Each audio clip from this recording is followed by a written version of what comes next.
Welcome to fandom. তো চলে এসেছি আজকে আবার ইন্ডিয়ান ফুটবলের আরেকটা আপডেটের ভিডিও নিয়ে। তো অনেক টুকটাক আপডেট আছে, সেগুলো তো অবশ্যই দেবো, কিন্তু সবার আগে যেটা বলা, যারা এখনও অবধি চ্যানেলটা সাবস্ক্রাইব করেনি তো অবশ্যই কিন্তু সাবস্ক্রাইব করে নিও, তার সাথে বেল আইকনটাও ক্লিক করে দিও রেগুলার নোটিফিকেশান পাওয়ার জন্য। এবং যারা এখনও অবধি আমাদের ফেসবুক এবং ইনস্টাগ্রাম পেজ দুটো ফলো করনি অবশ্যই ফলো করো, ওখানে কিন্তু হেভি হেভি রিলস আছে, প্লাস সব রকম টুর্নামেন্টের ট্রায়ালের আপডেট কিন্তু আমরা ওই দুটো পেজে পোস্ট করে থাকি। তো অবশ্যই ফলো করো না, তাহলে সব আপডেট কিন্তু পেয়ে যাবে। আর শুরুতেই বলি যে ইস্টবেঙ্গল নিয়ে অনেকের অনেক প্রশ্ন আছে, অনেক কিছু আছে। তো গতকালকে গুড্ডু গেছিলো ইস্টবেঙ্গলের একটা ইস্টবেঙ্গলের একটা মিট অ্যান্ড গ্রিট ছিল। তো এই ভিডিওটার আগের ভিডিওটাই এবং এই ভিডিওর এন্ড স্ক্রিনেও দেওয়া আছে, তো অবশ্যই কিন্তু ওই ভিডিওটা দেখো, কারণ ওইখানেই কিন্তু তোমরা মোটামুটি সব তথ্য পেয়ে যাবে। এবং অনেকে খাবড়ার কথা জিজ্ঞেস করছো, খাবড়ার কী খবর সেটাও ওই ভিডিওতে রয়েছে। 6th ফরেনার কে হতে চলেছে বা কবে নাগাদ সেটা হতে চলেছে, তো সেগুলোও কিন্তু ওই ভিডিওতেই দেখতে পেয়ে যাবে, কারণ কোচ কাজ কোয়াদ্দাত নিজেই কিন্তু ওই ভিডিওতে পুরো ব্যাপারটা ক্লিয়ার করে দিয়েছে। তো এবার আসি প্রথমে আপডেটগুলোতে। তো প্রথমেই বলি যে আজকে কিন্তু কলকাতা ফুটবল লিগের ম্যাচ ছিল, একটা ম্যাচ ছিল মোহনবাগান ভার্সেস পুলিশ। তো সেটা কিন্তু 1-1 গোলে ড্র হয়েছে। অপরদিকে ভবানীপুর কিন্তু কাস্টমসকে 3-0 গোলে হারিয়ে দিয়েছে। তো এই জয়ের ফলে কিন্তু ভবানীপুর এই মুহূর্তে গ্রুপ টপে চলে গেল, মানে গ্রুপ বি এর টপার হয়ে গেল। আর আগামীকাল কিন্তু খেলা রয়েছে ইস্টবেঙ্গলের, তো যেটা 22 তারিখ ছিল সেটা কিন্তু আগামীকাল রয়েছে, এবং ওটা 3টে থেকে রয়েছে, ইস্টবেঙ্গল মাঠেই রয়েছে। তো ডুরান্ডের আগে এটাই লাস্ট ম্যাচ, কারণ এর পরে এই ম্যাচটা খেলে কিন্তু মানে যেই টিমটা সিএফএল খেলছে তার ম্যাক্সিমাম প্লেয়ারই চলে যাবে কিন্তু ইউকেতে। ওখানে কিন্তু নেক্সট জেন কাপ রয়েছে, এবং সিনিয়র টিম এবং বাকি যারা যাবে না তারা মিলেই কিন্তু ডুরান্ড কাপের ক্যাম্পেইন শুরু করবে। আর যেহেতু ডুরান্ড কাপের কথা বললাম, তো ডুরান্ড কাপের ফিক্সচার তো আমাদের ইনস্টাগ্রামে ফেসবুকে পোস্ট করা আছে, সেখান থেকে তো অবশ্যই দেখে নিও। এবং যারা যারা টিকিটের ব্যাপারে জিজ্ঞেস করছে, তো বলে রাখি প্রথম 2টো করে ম্যাচের টিকিট কিন্তু অনলাইনে ছেড়ে দিয়েছে, অনলাইনে মানে বুক মাই শোতে কিন্তু ছেড়ে দিয়েছে। তো অবশ্যই যারা যারা টিকিট কাটতে চাও বুক মাই শো থেকে কেটে নিতে পারো। অনেকে কালেকশানের কথা জিজ্ঞেস করছো, তো অনলাইন টিকিট কালেকশন অবশ্যই তোমরা করতে পারবে, এবং সেটা দুই জায়গা থেকে হয় নর্মালি ডুরান্ড কাপের টিকিটগুলো। সেটা হচ্ছে একটা হচ্ছে ক্লাব থেকে, মানে ইস্টবেঙ্গলেরটা ইস্টবেঙ্গল ক্লাব থেকে, মোহনবাগানটা মোহনবাগান ক্লাব থেকে, মোহামেডানটা মোহামেডান ক্লাব থেকে, এবং যুব ভারতী মানে সল্টলেক স্টেডিয়ামের গেট 1 এবং গেট 4-এর যে বক্স অফিস রয়েছে সেখান থেকেও কিন্তু তোমরা কালেক্ট করে নিতে পারবে। তো যারা যারা কাটতে চাও অবশ্যই কিন্তু কেটে নাও। তো খেলার টাইমিংগুলো মোটামুটি ভালোই আছে, 6টা থেকে 7টা থেকে কিন্তু খেলা। আর ফার্স্ট ম্যাচ মোহামেডানকে দিয়ে শুরু হচ্ছে, সেকেন্ড ম্যাচ মোহনবাগানের, থার্ড দিন কিন্তু নামবে ইস্টবেঙ্গল। তো এরপরে আসি মোহনবাগানের কথায়। তো মোহনবাগান তো প্র্যাকটিস শুরু করে দিয়েছে ইন্ডিয়ান প্লেয়ারদের এবং যারা রয়েছে তাদেরকে নিয়ে। এই মুহূর্তে বাস্তব রায় কিন্তু দায়িত্বে রয়েছে সিনিয়র টিমে, তো তিনিই কিন্তু প্র্যাকটিস করাচ্ছেন। মলিনা খুব তাড়াতাড়ি চলে আসবে 29 তারিখের আগে, এবং সেদিনকেই কিন্তু ফার্স্ট সব বিদেশি নিয়ে প্র্যাকটিস শুরু হবে মোহনবাগান মাঠে সকাল 9টা থেকে, এবং তার সাথে পুরো টিমটাও প্রেজেন্টেশন করা হবে, কারণ সেদিন কিন্তু মোহনবাগান দিবস। আর মোহনবাগান দিবসেরও কুপন কিন্তু মোহনবাগান ক্লাব থেকে দিচ্ছে বলেই যতদূর জানি, তো সেটাও কালেক্ট করে নিতে পারো যারা যারা যেতে ইচ্ছুক।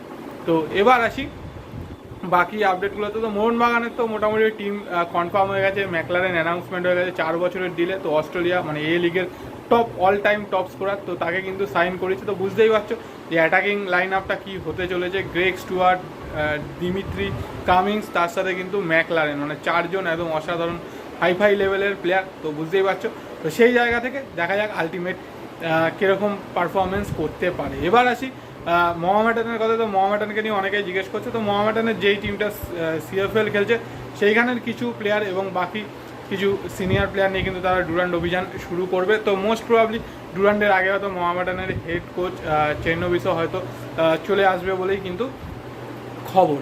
এরপরে আসি আনোয়ার আলী সাগায়। তো আনোয়ার আলীকে নিয়ে এখনও সবার বক্তব্য মানে জিজ্ঞাসা রয়েছে যে আনোয়ার আলীর কী হবে বা আনোয়ার আলীর কী হতে চলেছে। তো মোটামুটি যতদূর খবর বা লাস্ট আমরা যা জানতে পেরেছি, আনোয়ার আলীকে হয় এআইএফএফের প্লেয়ার স্ট্যাটাস কমিটি কিন্তু বলে দিয়েছে ও এই মুহূর্তে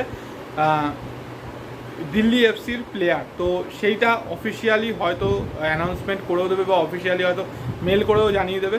তো যদি সেটা হয়ে যায় যে আনোয়ার আলীকে পুরো জানিয়ে দিল যে সে প্লেয়ার মানে দিল্লি এফসির প্লেয়ার, তাহলে কিন্তু রঞ্জিত বাজাজ বা দিল্লি এফসির কিন্তু কোনো রকম কোনো অসুবিধা থাকবে না আনোয়ার আলীকে অন্য কোনো টিমে পার্মানেন্ট ট্রান্সফার করার জন্য। এবার সেই ক্ষেত্রে কিন্তু কোনো রকম কোনো ফাইন বা কিছু মানিও কিন্তু মানে মোহনবাগান সুপার জায়ান্টকে দিতে হবে না। তো এইটা একটা সুবিধা রয়েছে। তো সেইটার জন্য যতক্ষণ না অফিসিয়ালি অ্যানাউন্সমেন্ট করছে এআইএফএফ এর প্লেয়ার স্ট্যাটাস কমিটি, তো ততক্ষণ অবধি কিন্তু এটা বলা যাচ্ছে না। তবে যতদূর খবর ওকে দিল্লি এফসি ওতেই হ্যান্ড ওভার করে দেওয়া হবে এবং তারপরে আশা করা যায় যে ও যেই টিমে ডিজায়ারেবল বা যেই টিমে যেতে চায় তো সেই টিমেই হয়তো সাইন করবে। যেহেতু ইস্টবেঙ্গল ফ্রন্ট রানার, তো মোস্ট প্রবাবলি হয়তো যদি সব কিছু ঠিকঠাক থাকে তাহলে হয়তো ইস্টবেঙ্গলে সাইন হয়ে যেতেও পারে, কিন্তু তার জন্য আরও কিছুদিন অপেক্ষা করতে হয়। মোটামুটি হয়তো ডুরান্ড কাপের মাঝামাঝি বা আগস্টের মিডিল নাগাদ কিন্তু এটা হয়তো পুরোপুরি সলভ হয়ে যাওয়ার পথে।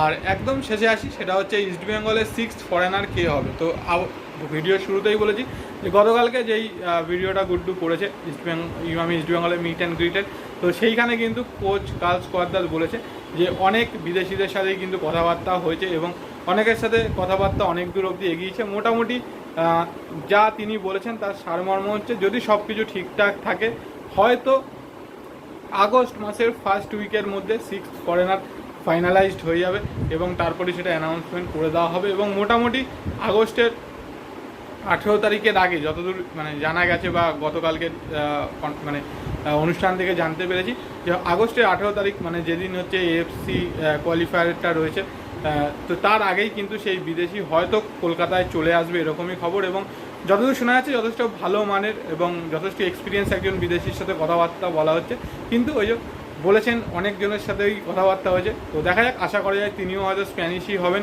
এবং মোস্ট প্রবাবলি সেন্টার ব্যাক এবং সিডিএম এই দুটো পজিশনে খেলতে পারে এরকমই একজনকে কিন্তু আনা হবে।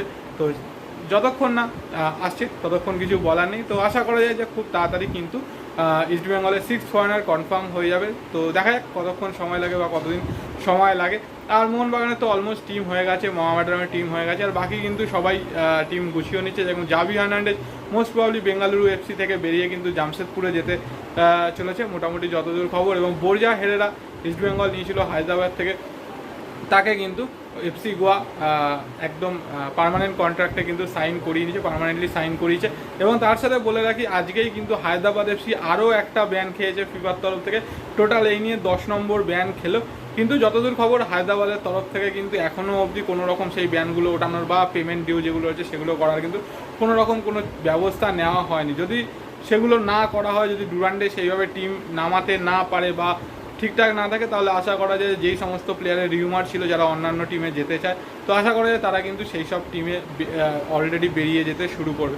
তো তার জন্য আশা আর 1 সপ্তাহ কি 2 সপ্তাহ ওয়েট করতে হবে যে হায়দ্রাবাদের কী কন্ডিশন হয় বা তারা কী সিদ্ধান্ত নিচ্ছে সেটা জানার জন্য। এগুলোই মোটামুটি আপডেট ছিল, যা যা আপডেট ছিল তোমাদের সাথে শেয়ার করে দিয়েছি। আর তোমাদের যা কোশ্চেন আছে অবশ্যই কমেন্ট বক্সে করো। আর ভিডিও ভালো লাগে লাইক শেয়ার তো অবশ্যই করো। যারা ফেসবুক এবং ইনস্টাগ্রাম পেজটা ফলো করে অবশ্যই ফলো করে নিও। তো চলো আজকের মতো টাটা।